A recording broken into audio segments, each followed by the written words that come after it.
सबसे पहले मैं क्या करने जा रहा हूँ, स्क्रू गॉज की हेल्प से मैं इसकी डायमीटर निकालूंगा और डायमीटर निकलने आने के बाद क्या निकालेंगे हम रेडियस। क्योंकि सबसे पहले इसकी लेंथ तो हमको पता है 100 सेंटीमीटर की बना रखा है, 100 सेंटीमीटर का है इसके, बट ये इसकी रेडियस नहीं पता है। तो इफेक्टिव लेंथ निकालने के लिए हमको इसकी रेडियस की भी जरूरत पड़ेगी। तो एल की डायमीटर या रेडियस बहुत छोटी आएगी, क्योंकि हमने भी बहुत थोड़ा बड़ा अमाउंट में ले रखा है, लार्ज स्केल पे है।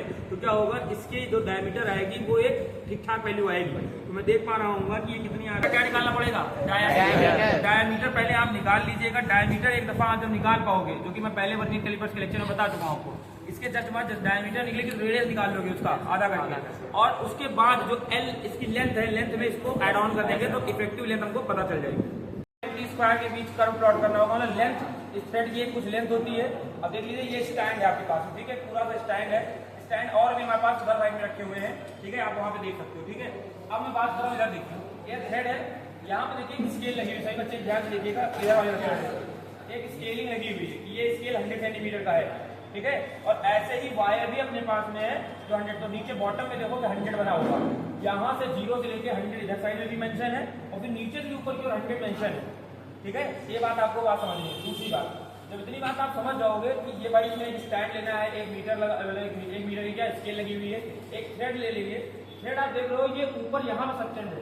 अब ये अगर आप यहाँ की डिस्टेंस देखो, यहाँ की डिस्टेंस देखोगे तो लगभग सेम आएगी, लेकिन है नहीं एकदम सेम। क्या आप देखोगे यहाँ से 0 चलेगा, तो कुछ लेंथ इधर की हम लोगों को स्किप करनी है, बात ध्यान रखिएगा। तो प्रैक्टिकल में जाहिर है हमारे पास में एरर रहेगी, तो हम लोगों को तो भाई प्रैक्टिकल करना है, परफॉर्म, और प्रैक्टिकल में कुछ ना कुछ एरर होती ही है, क्योंकि आइडियलनेस तो हम कर नहीं पाएंगे, है ना। हमारे पास एक हमने देखो हमारे पास इस ऑपरेटर्स का बॉब नहीं था, ठीक है। तो एक मान लीजिए हमने खुद से ही अपने तरीके से बना लिया है चीज को। अब इससे छोटे, मतलब बहुत छोटा लेना था हमको, ठीक है। ये यहाँ पे एक स्टॉप वॉच है जिससे हम लोग मेजर करेंगे कि कितना टाइम ले रहा है। तो टाइम ये हो गया, लेंथ ये हो गया।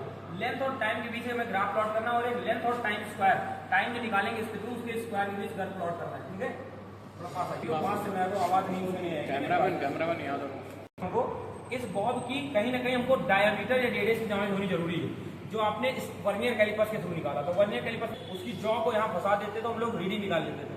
तो आप अगर चाहते हो, इंटरेस्टेड हो, निकालना पड़ेगा कि इसकी रेडियस कितनी है, ठीक है। हम लोग क्या करेंगे, इसको इसके यहाँ पर बांध देंगे, ठीक है। इसके मान लीजिए इस बॉटम एंड पे इसको जाके लटका दिया जाएगा, तो लगभग 100 सेंटीमीटर का ये वायर है ही है ना। इसको एक्स्ट्रा करेंगे तो क्या करेंगे, इसकी रेडियस भी इसके अंदर एड ऑन कर देंगे।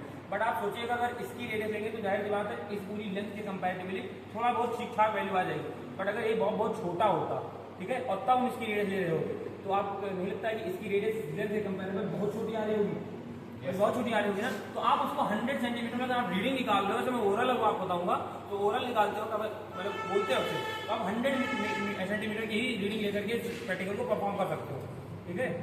क्या रखा है अभी अपने आप के सामने देख सकते हो, शांत रहिए।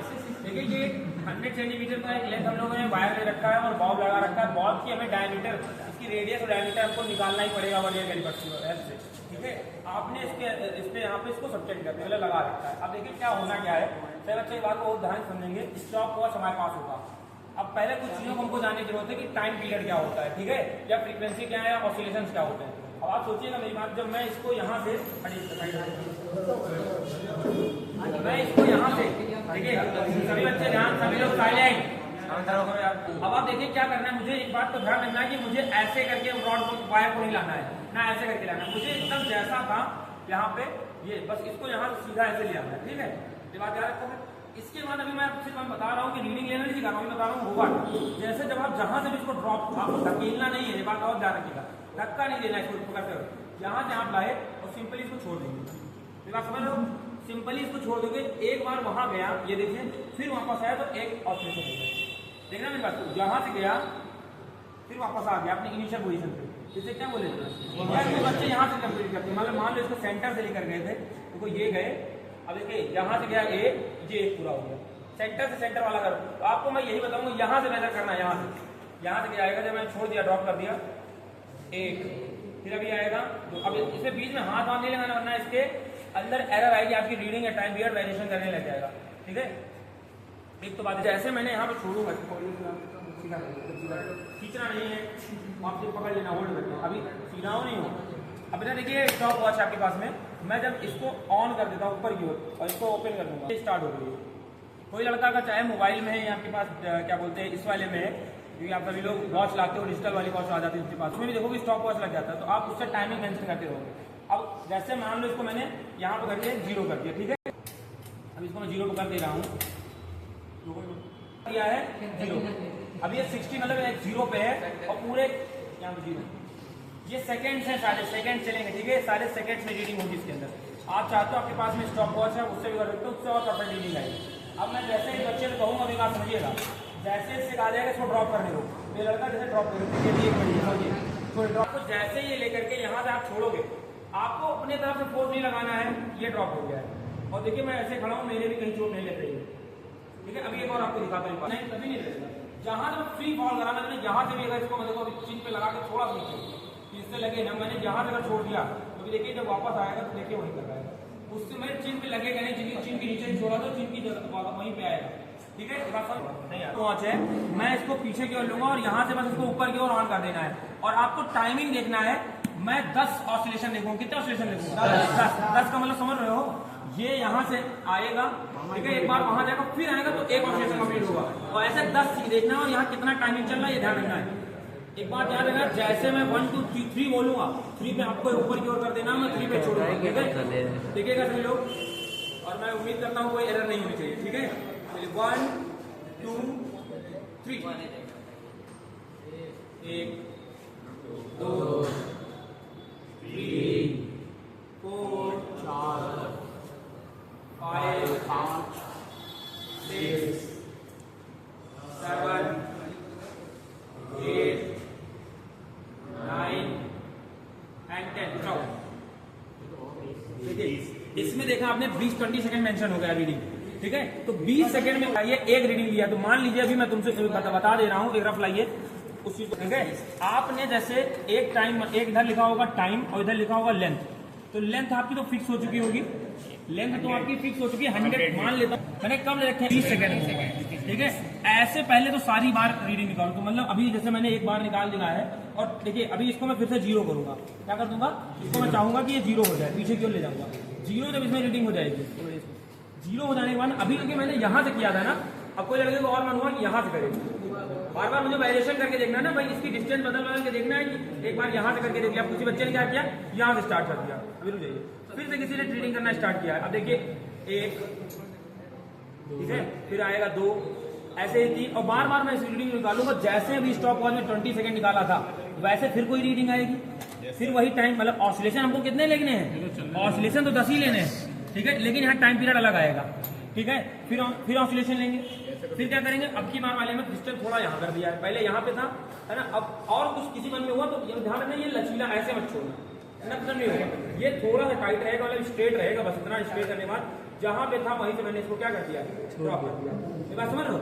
और फिर मैं उतने ही 10 कितने ऑसिलेशन लेने हैं, 10 बार फिर आएगा, और 10 बार मतलब 10 लेने के बाद फिर से यहाँ कुछ रीडिंग आएगी, ये टाइम पीरियड की मुझे रीडिंग्स लेनी है। और जब आपको ग्राफ किसके बीच प्लॉट करना है, लेंथ टाइम के बीच में, और एक प्लॉट करना है लेंथ और टाइम स्क्वायर के बीच में, ठीक है। अभी यहाँ पे कुछ एक फैक्टर अभी आपके लिए जो इंपॉर्टेंट है वो ये है कि अभी टाइम एक्चुअल टाइम है, क्योंकि आपको टेबल में दिखा दूं, यहाँ पे जरा टेबल बनी हुई है लैब में, आप प्रैक्टिकल फाइल देखोगे जब भी, तो table for the radius of the Bob, तो बॉब की रेडियस तो आपने किससे निकालना होगा, वर्नियर कैलिपर से, इधर दिखाओ, तो बॉब की रेडियस आपको जब निकालना होगा, इस बॉब की रेडियस तो वर्नियर कैलिपर जो कि आपके पास अवेलेबल है उसके हेल्प से निकाला जाएगा, और वो डायमीटर जैसा परफॉर्म किया था आपने रेडियस निकालने का, ये आप डायमीटर निकालिए, हाफ करिए, उसका क्या कर दिए, रेडियस निकाला जाएगा। अब लिखा table for the effective length and the time period, तो देखिए dispensation point two the hook of the Bob, तो इसके हुक तक का डिस्टेंस पूरा लेना होता है, तो मैंने बताया ना ये वाला और ये डिस्टेंस में ऐड ऑन कर देना, लिखा effective length of the pendulum, तो जाहिर सी बात है उसकी रेडियस प्लस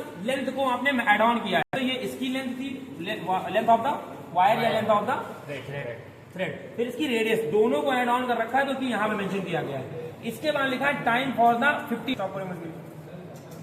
अब आपने क्या किया, जब आपके पास ये इफेक्टिव लेंथ हो जाएगी, इसकी टोटल लेंथ, मैं बोल भी रहा हूँ आपको समझ में आना चाहिए बोलते वक्त भी, कि ये पूरी लेंथ निकालेंगे, इसके रेडियस और लेंथ को ऐड ऑन करने वाले, और टाइम ऑफ द 50 इसमें 50 ऑसिलेशन ले रखे हैं, तो हम लोग किसके टेबल बनाएंगे, टाइम ऑफ 10 ऑसिलेशन, समझ में आ गई है। अब टाइम ऑफ ऑसिलेशन में देखो उसमें पहले क्या निकाला था, पहले सेकंड्स ऐड ऑन किए, तो कितने सेकंड्स लगते हैं वो सेकंड्स लिखने हैं, और फिर मीन टाइम निकाला है, हर बार मतलब एक बार उतने ही, कैसे क्या किया आप देखिए, मेरी बात समझिएगा, मैंने इतने से किया, इससे थ्रू जो आप निकालो क्या रीडिंग पहली बार में सही आ गई है। तो फिजिक्स के अंदर आपको हर बार ऑब्जर्वेशन की मीन निकालने पड़ते हैं, जिससे आपको पता चलता है ये परफेक्ट नहीं है। तो आप इतने पे ही खड़े हो जाइए और यहीं से इसको ड्रॉप करिए और कम से कम 2 बार 3 बार यहाँ से ऑर्डर रीडिंग ले लीजिए। कितनी बार? 2 से 3 बार। और वो एवरेज रखिएगा। मेंशन किस टाइम को करो? इसके एवरेज को मेंशन करना। अब वही चीज ने यहाँ लगा रखा है। टोटल टाइम जो यहाँ पे जो इन तीनों का आएगा वो चीज यहाँ मेंशन कर रखी है, वो चीज यहाँ मेंशन कर रखी है। टाइम मतलब जो मीन निकाले थे एक ही पोजीशन पे 3 बार, उनको एक बार यहाँ, एक बार यहाँ, एक बार। तो टोटल देखो उसने कंफर्म फॉर्म किया, लेकिन आपको कम से कम 5 बार करना है। कितने बार करना है? 5 बार। उसके बाद लास्ट में टेबल बनी है time for the T square, क्योंकि टी स्क्वायर की भी रीडिंग बनानी है हमको, टी स्क्वायर की। अब आप जब लेंथ और टाइम के बीच प्लॉट करोगे तो आपको पता चलेगा एक आएगा स्ट्रेट लाइन। देखिए टाइम के बीच जब कर्व प्लॉट हुआ है, ये यहाँ देख लीजिए, लेंथ और टाइम के बीच जब कर्व प्लॉट हुआ है तो वो पहले कैसा आया है, ये कुछ इस तरीके से पैराबोलिक डाउनवर्ड पैराबोला बना है। देख पा रहे हो? आधा है, ठीक है, और डाउनवर्ड है। समझा रहे सभी बच्चे? डायग्राम को देख लीजिए, हाँ डाउनवर्ड पैराबोला है, ठीक है। ठीक है, अगला जब लेंथ और टाइम स्क्वायर के बीच, लेंथ और टाइम स्क्वायर के बीच जब प्लॉट करोगे, क्योंकि सब कुछ आपके पास आ चुका होगा, बस आपको प्लॉट करना, नंबर्स रखने हैं। और तो जब कर प्लॉट करोगे सारे पॉइंट देखोगे मैच होते चले जाएंगे और एक स्ट्रेट लाइन मिल जाएगी। समझ में बात? तो आप देख पा रहे हो लेंथ को किस एक्सिस बनाया है? एक्स एक्सिस पे। टाइम को किस एक्सिस बनाया है?